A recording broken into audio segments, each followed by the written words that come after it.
Duke Ike here, and another Rapier video. I just starting to get involved and starting to read and understand some of the old master's handbooks on Rapier. Um, but I wanted to discuss something that's intriguing me today about something Giganti uh, describes, and that is how to use both hands to fortify the sword. So I'm not going to try to describe here in the video exactly what he's doing yet. I'm going to give myself a little more time to understand that. But what I am going to do is share with you how I feel from my experience, how I can use fortifying the sword in a fashion that would be effective uh, at this particular time for me.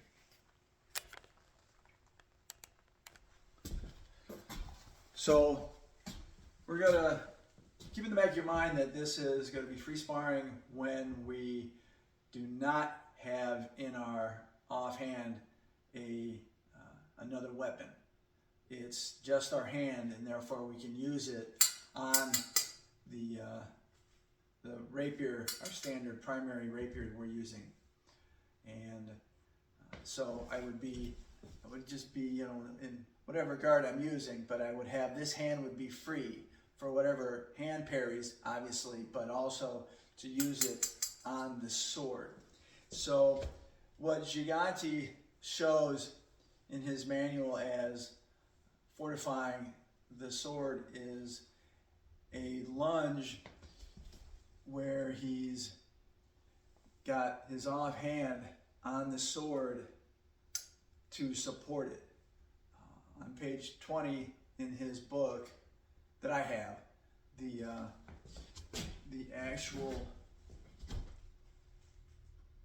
picture of the form has done a left-handed pass forward step, and then the hand is on that sword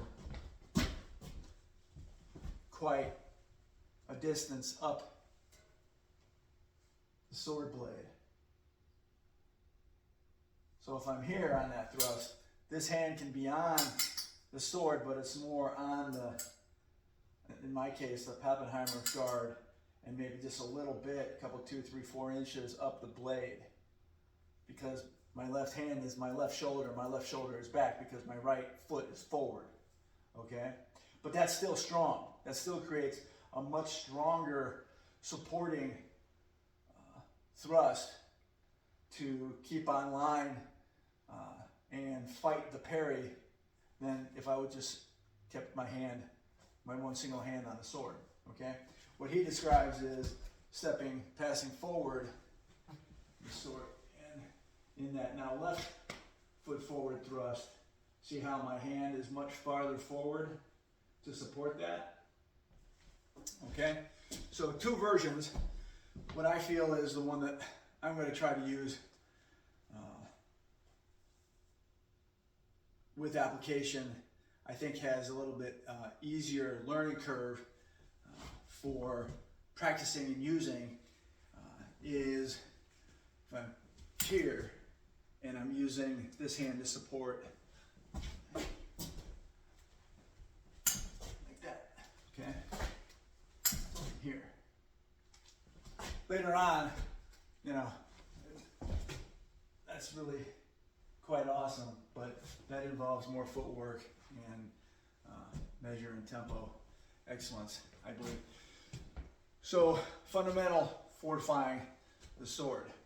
To give you a close-up on that, all right, I'm in here, okay, I'm in here. So if I can show the difference, I don't know if I can. I'll do the best job I can, but take your sword with one hand, put it up to whatever target, and pass the target a little bit as if, so the point is supported on that target, I'm showing here. And then try to push that parry away. Right? I'm only bending that blade very slightly. Okay? But if I put my hand on it, I can really bend that blade and hold that to fight a parry. Okay? Maybe I can show that on the ground. Can I show that on the ground, perhaps?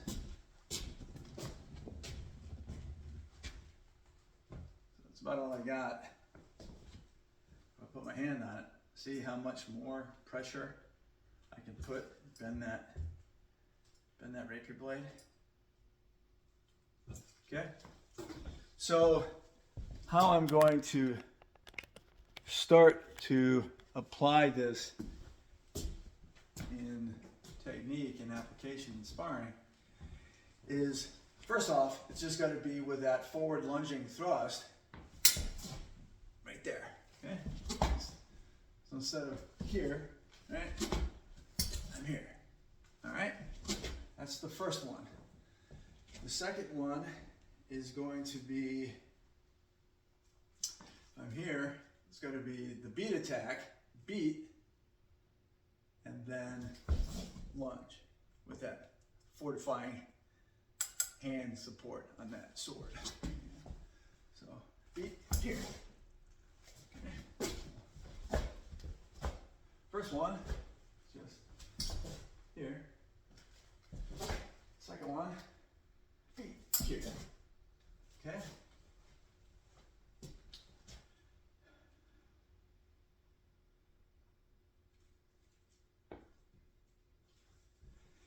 And then finally, just using that fortifying hand to fortify the sword, that hand to strengthen that sword, is after a parry.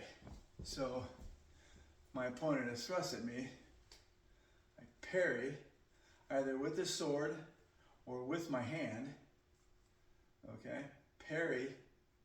So now it's not beat to the lunge, it's parry to the lunge, parry. Okay, parry. Okay, all right. It could also be parry, lunge. Okay. So I'm going to be here, parry, here. Okay, just to show you a combo. All right, so that's fortifying the sword. We're going to call that fortifying the sword kata number 1. Kata.